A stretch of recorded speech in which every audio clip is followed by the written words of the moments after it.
Hey, thanks for making it to Veterans Info Tap. I'm glad you made it. Today I wanted to talk to you about Atomic Veteran.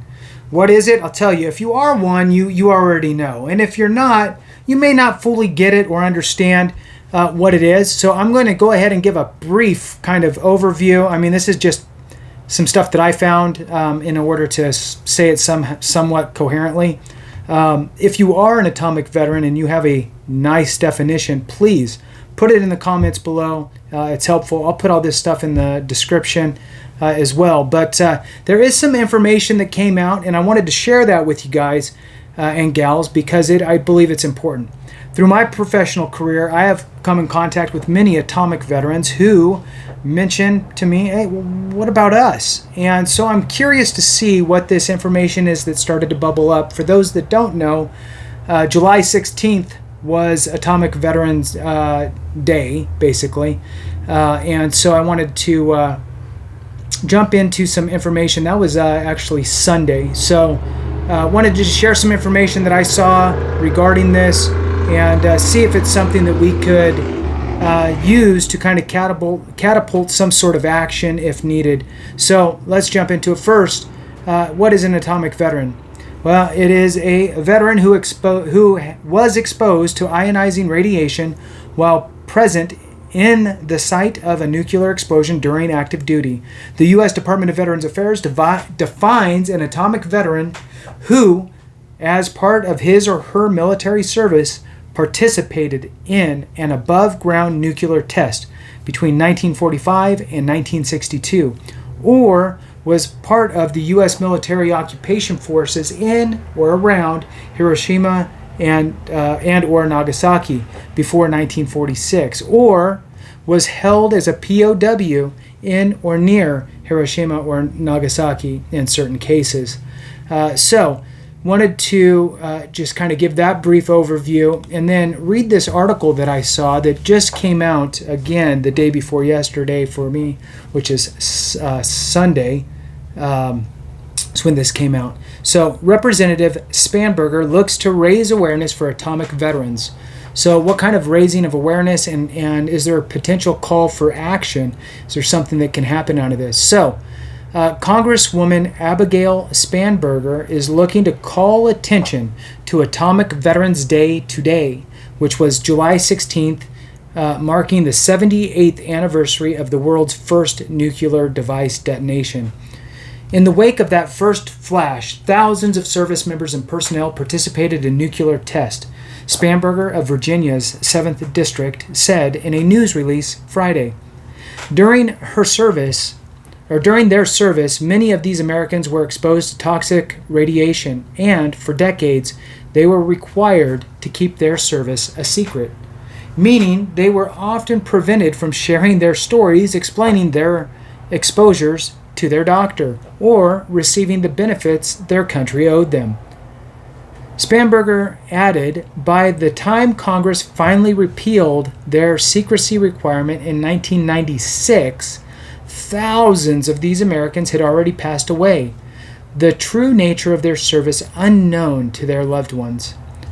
Trinity was the code name of the nuclear weapon, and the experiment took place in the New Mexico desert with a team of engineers led by J. Robert Oppenheimer, director of the Los Alamos Laboratory. As part of the Manhattan Project, following the first detonation, thousands of service members participated in nuclear test. Atomic veterans are recognized as those who participated in nuclear tests between 1945 and 62, served with the U.S. military forces in or around the nuclear bombs of Hiroshima and Nagasaki in Japan before 1946, or were held prisoners of war in or near those two locations. Due to their exposure to unsafe levels of radiation during their service, many of the veterans developed serious health complications such as a whole host of cancers, right? Additional key moments related to Atomic Veterans include 1979, Orville E. Kelly founded the National Association of Atomic Veterans to allow the U.S. Atomic Veteran community to get a fair hearing related to their developing health issues that may have been precipitated by their exposure to ionizing radiation while participating in nuclear weapon test detonation or a post-test event. On July 5th, 2022, the Secretary of Defense established the Atomic Veterans Commemorative Service Medal to recognize and honor the service of veterans who were instrumental in the development of the country's atomic and nuclear weapons program. In 1983, President Ronald Reagan first designated July 16th as National Atomic Veterans Day. Since then, atomic veterans have received thousands in compensation for health costs caused by radiation exposure. In 2021, Spanberger led the introduction of a bipartisan resolution that requires the president to issue a proclamation every year in observance of the National Atomic Veterans Day. Still, today, many atomic veterans struggle to receive the compensation and disability benefits they earn, Spanberger said in the release. On behalf of our Commonwealth's atomic veterans, I was honored to lead the charge to make sure these patriots receive the recognition they deserve.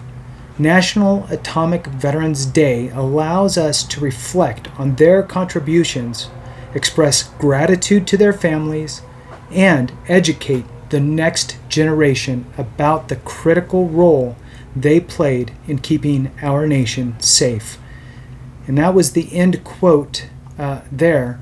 But the piece that I wanted to kind of dive in on is, now we're on the heels of the Atomic Veterans Day. So we're on the heels of it. Still some juice left to squeeze if need be. It's the way that I look at this stuff.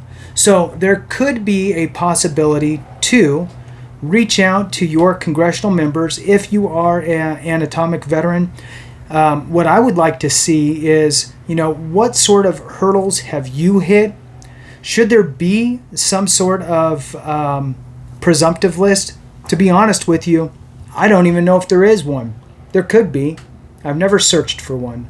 And after doing this video, I am going to search for one and see if there is something with regard to a presumptive list for atomic veterans. And if there's not, why isn't there?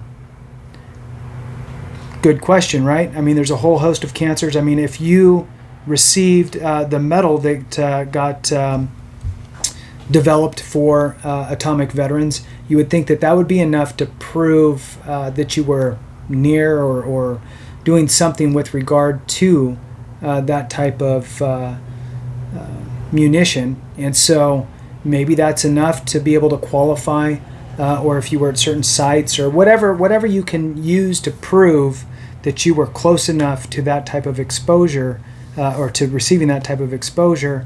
Maybe there should be some sort of a list of presumptive conditions. Again, I don't know. It might exist. I'm going to have to research now. But I wanted to share this information with you. Make sure that you're aware that that there are some congressional members that actually are aware, and there's actually a day. I never even knew, to be honest. Again, I didn't know that there was an Atomic Veterans Day until this month when I actually figured that out. So happy Atomic Veterans Day to all the atomic veterans out there. I know it's a couple days late. Thank you for your service. I appreciate you. Remember, if we don't take care of each other, something went wrong.